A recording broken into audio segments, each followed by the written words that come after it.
We kind of looked at what the tiers of instruction and the tiers of intensity might look like. Now I'd like to turn our attention to the instruction and the intervention piece, and a model of what this might look like when we appropriately adjust it for English learners.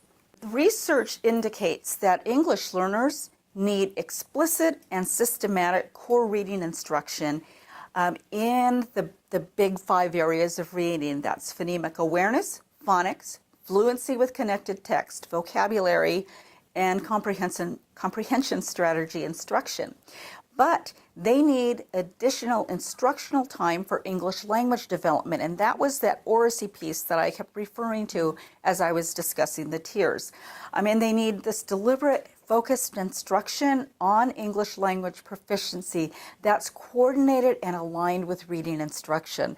So we're talking about in core, that we're always paying attention to their language needs and making sure that the curriculum is comprehensible or understandable to them, and that the language of the instruction is not the barrier to getting to that skill. And that's the same across the interventions. But that explicit instruction is what English language learners need in order to benefit from core. So we can't assume that, that they come in, for example, already having some phonemic awareness skills like understanding rhyming, because for the most part, a lot of our students that are second language learners do not attend preschool or Head Start. So we have to make sure that we're targeting what they have not yet developed and specifically teach it. So there is a need to enhance right now what is core instruction and interventions, because what research also shows is that most core and intervention programs do not provide enough explicit scaffolded information or practice opportunities for our students. So that explicit teacher modeling or enough teacher modeling is frequently absent. And if they're present, often the models are vague and inconsistent. There are limited modeling and practice opportunities needed for students to deeply understand language and concepts. And vague directions may confuse EL students. However, core programs can be enhanced for English learners by focusing on the variables that are related to explicit and systematic instruction and the language demands. So that brings me to a model that my colleague, Dr. Amanda Sanford, and our former student, Miranda Turner, and I have developed that we call the PLUSS model. And while it's in very small text on the screen, I'm going to give you the big picture of PLUSS. And what PLUSS is boiling down the research-based effective strategies for instructing English learners. And we've placed it into our PLUSS acronym, and that stands for P, pre-teach critical vocabulary. L, we need language modeling and opportunities for practicing the language.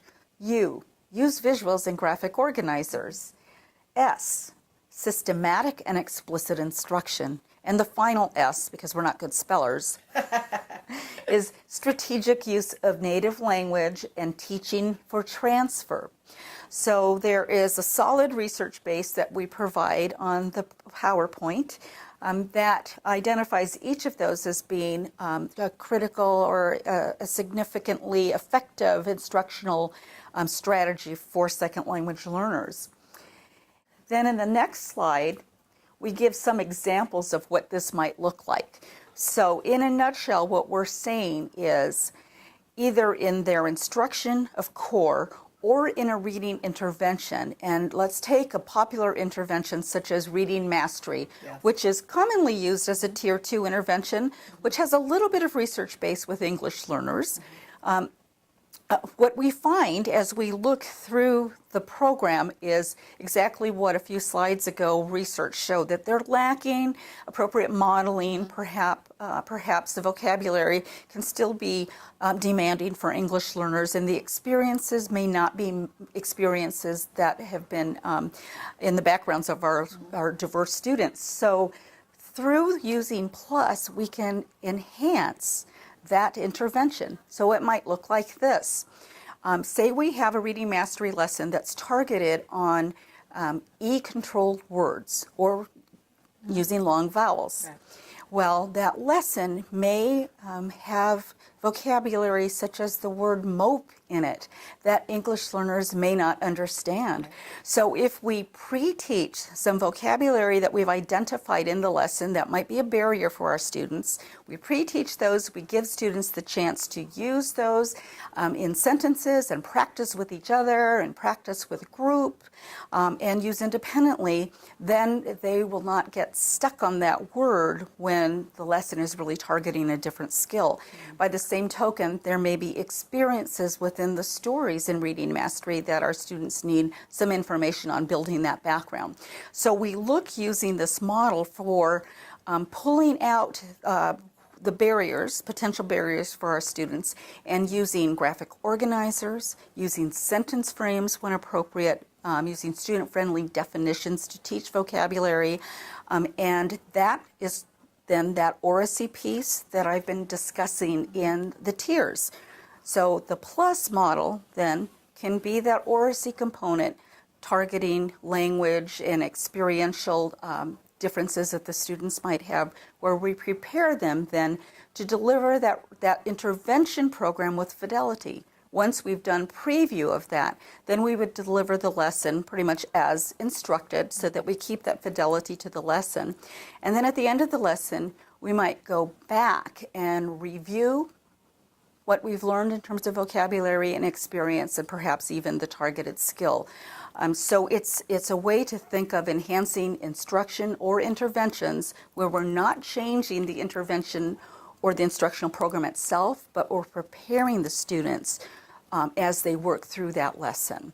So that's the concept behind our PLUSS model. As you were explaining that model, I was thinking to myself, what a wonderful model in terms of the speech-language pathologist and the teacher just collaborating, you know, in terms of our really being involved Yes. at that point in time and working with children. So Absolutely. So that's another excellent opportunity for collaboration because while they actually do not take a lot of time to enhance the lessons using our model, I mean, it still does take some work, and it's something that through a team approach that a speech and language pathologist or school psychologist or title teacher can be involved in adapting interventions in order to be explicit for English learners. Julie, a wonderful opportunity for a collaborative research Absolutely. project. There you go. So what's important to know in this model also is that interventions can be delivered in L1 or L2. Research is clear that skills, particularly phonemic awareness, phonics skills, do transfer from first language to second language.